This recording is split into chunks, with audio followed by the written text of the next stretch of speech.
When life happens, it affects us all. And I want to know what you think. So let's talk about it.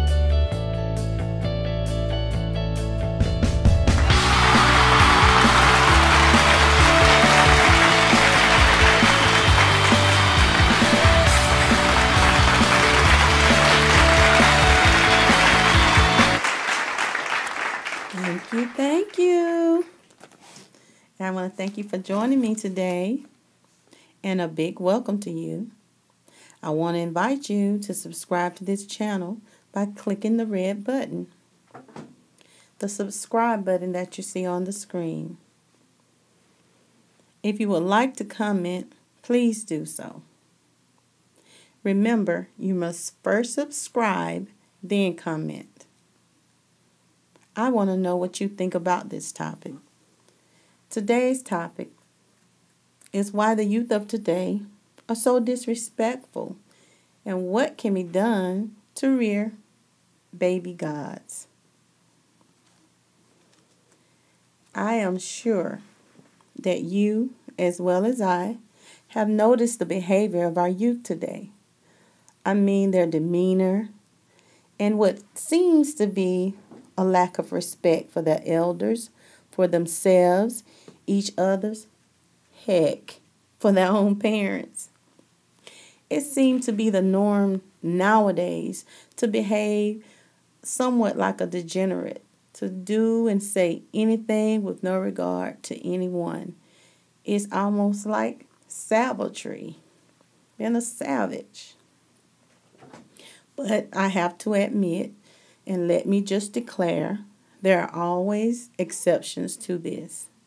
I don't want to imply that all children, that every youth or person that is young in age and mind are behaving this way. That's just not true. You have some very good students, some very good young people that are doing wonderful things in the community. They are behaving themselves as they should, and they're conducting themselves as they should. That doesn't mean that they can't speak out when there's inequality. I would encourage that.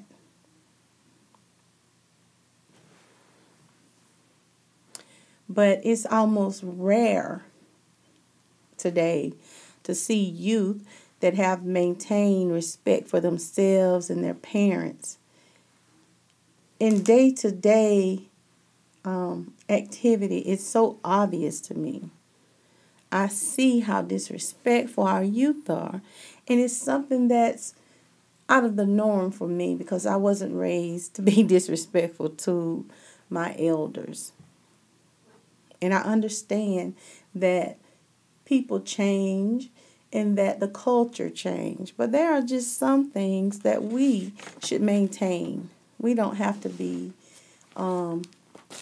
subject to change. Change is good as long as it's positive. Let me just say that.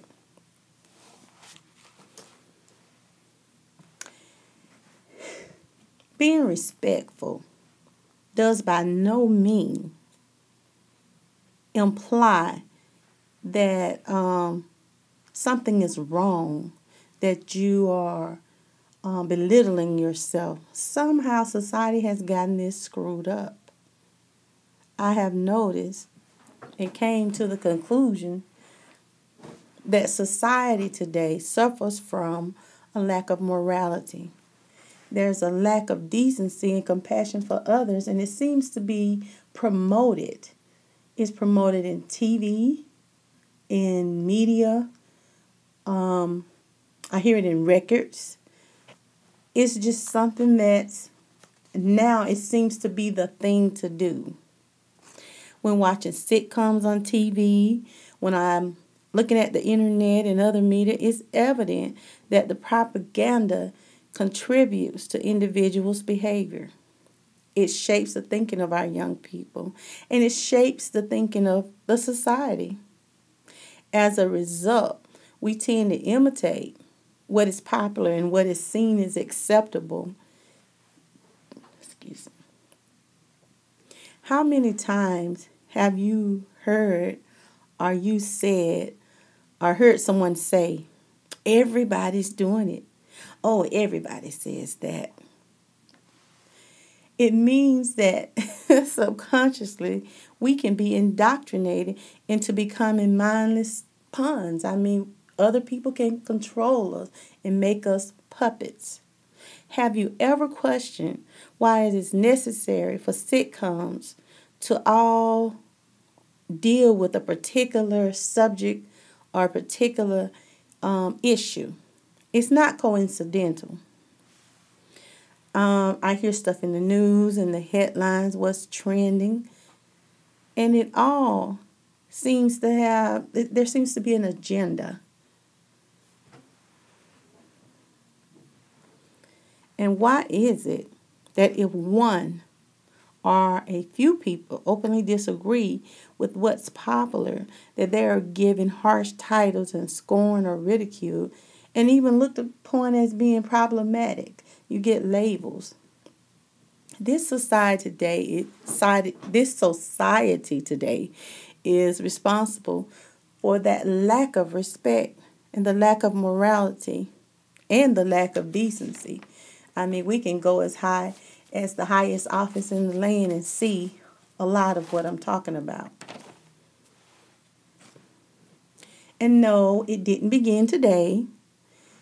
As one of my ministers would say, it is a result of previous indoctrination or previously things that were done previously in advance. This is a representation of what was planned beforehand. This is a result of it. And I think it's being coordinated by a few with a clear agenda in mind. But I want to say to all of us who would like to see a better society, you who can rationally think and have not been completely absorbed by the propaganda, I want you to ask yourself a few questions. Who is it that decides what is popular, what is acceptable, what is good for the masses of the people? And what is their agenda? How do you think they profit or benefit from leading the masses to accept whatever propaganda that is being pushed? And the last thing I would like for you to think about is look back over the last 10 years ago, even 20 years. Think about the ideology and the imagery that was pushed then, and see if you can tell exactly when the propaganda started. Sometimes you can see it manifesting itself slowly, and then it being accepted by the masses.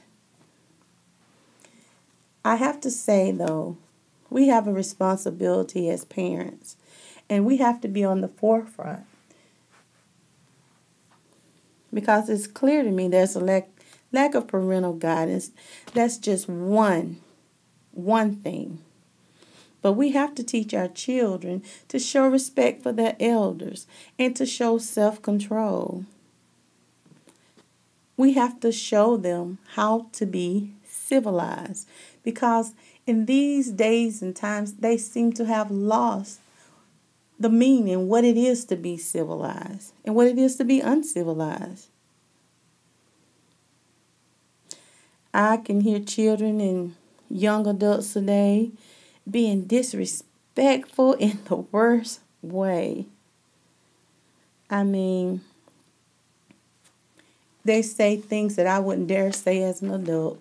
I can hear them saying it openly, and they don't care who's looking or listening. And we have to ask, when did this behavior become okay? When did we say it's okay for our children to behave in this manner? And no, I don't put the blame exclusively on parents. But we do have to be honest with ourselves. We play a role in this. And I always tell people with children, I would encourage them also to understand that there are things in society that we have no control over.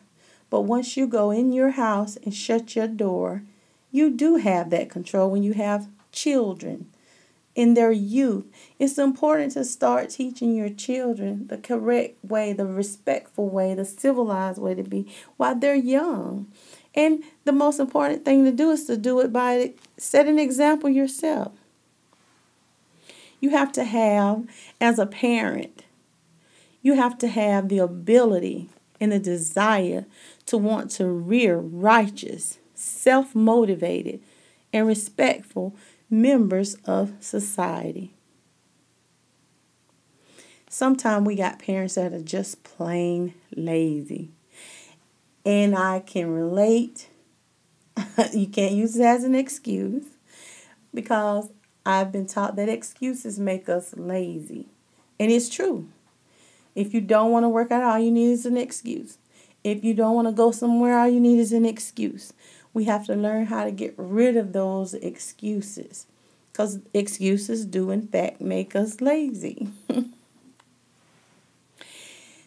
I think the desire is necessary to produce a more intellectual generation that can maintain high moral character.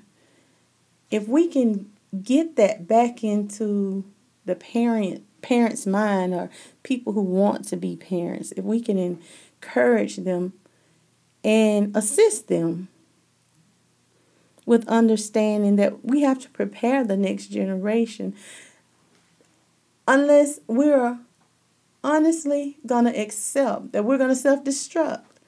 There has to be a change from what I'm looking at in our development, a renewing of our minds. So as a people, we're going to self-destruct.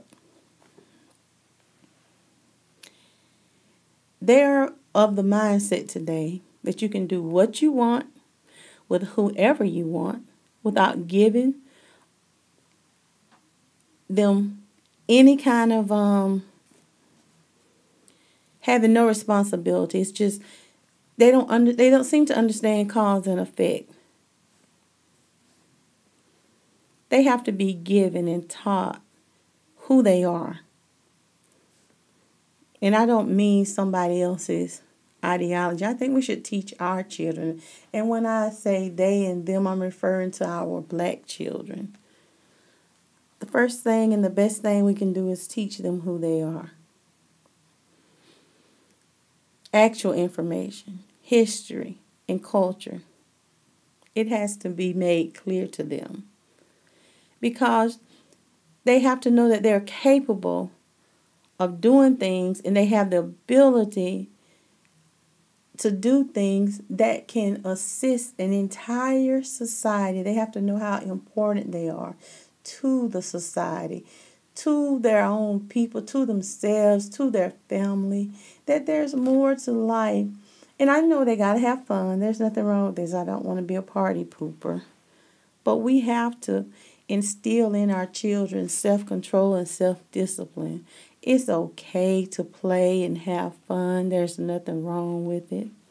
But they do have to understand that thoughts, things that enter their minds, can manifest themselves. So we need to encourage them to think good thoughts, to pursue good.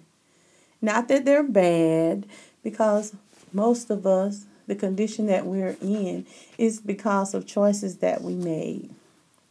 And all of the choices we may haven't always been good, but we want to always encourage the youth to make good decisions. We have to teach them critical thinking. Encourage them. I can see an advanced black society where people can live in harmony with one another and nature, and not be consumed by ripping off their fellow brethren, wanting for themselves what they want for their brothers and their sisters. But we have to wonder, where does this start and when does it start? And I think it starts with us.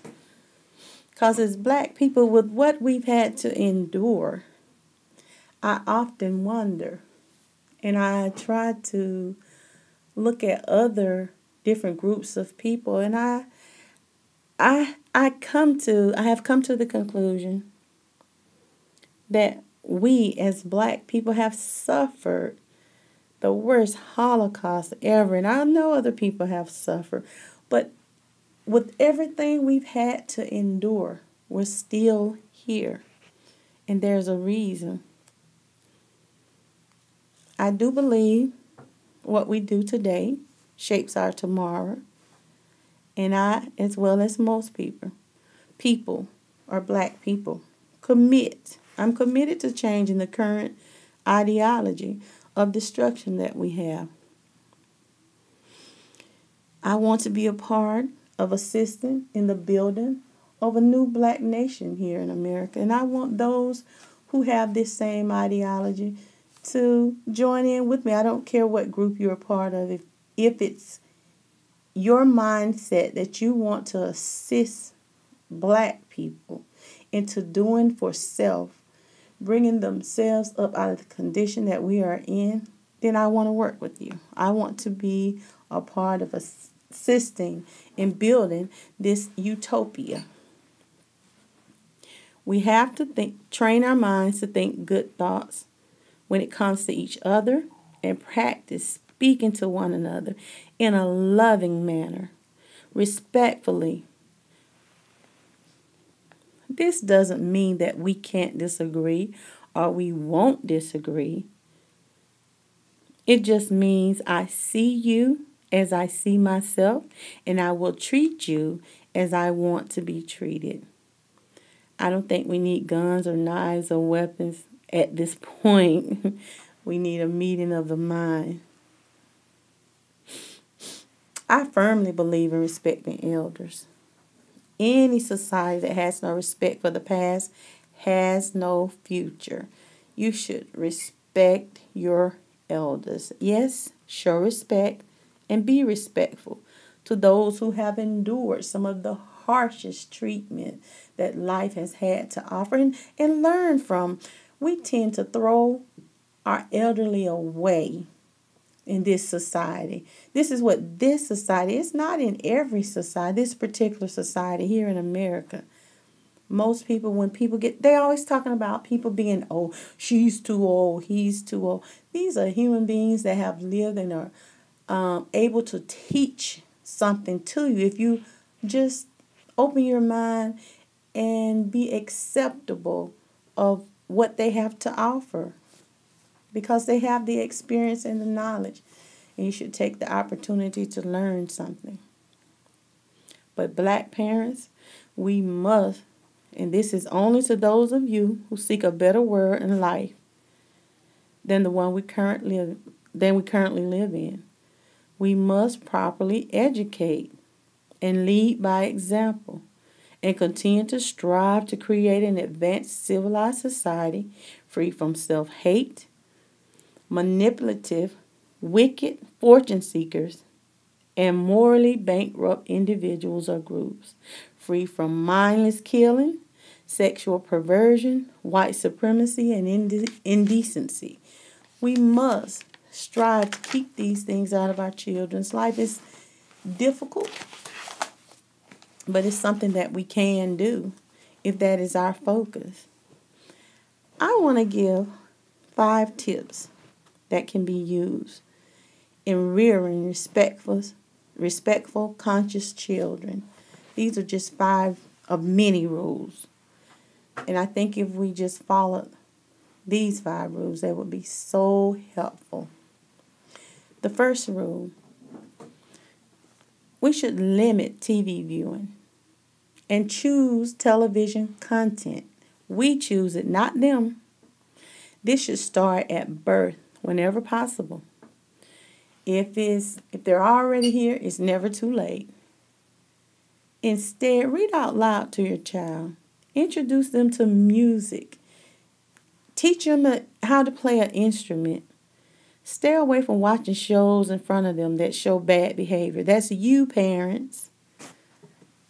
And the speech, what you say in front of them. We got to get back to the point where we watch our mouths and don't say exactly. Use profanity in front of our children. We got to control ourselves too. We have to be the example for them.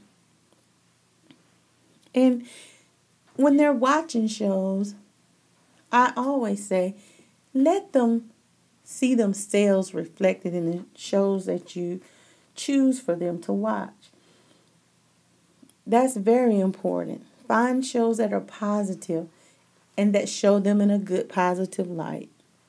The second thing, involve your child in positive activities that encourage or promote good, healthy habits. Like I said, let them learn to play an instrument, African dance, arts and crafts, gardening, Afrocentric themed activities. Don't, when you involve them in activities, don't dump the child off and take no interest in what they're involved in. Take the time to see and talk to the people that are doing the instructing. See if there's a way that you can be involved in it. And third, when you involve your child in activities, stay, watch, participate, observe. Look out for interlopers or people promoting dysfunctional behavior that may influence your child.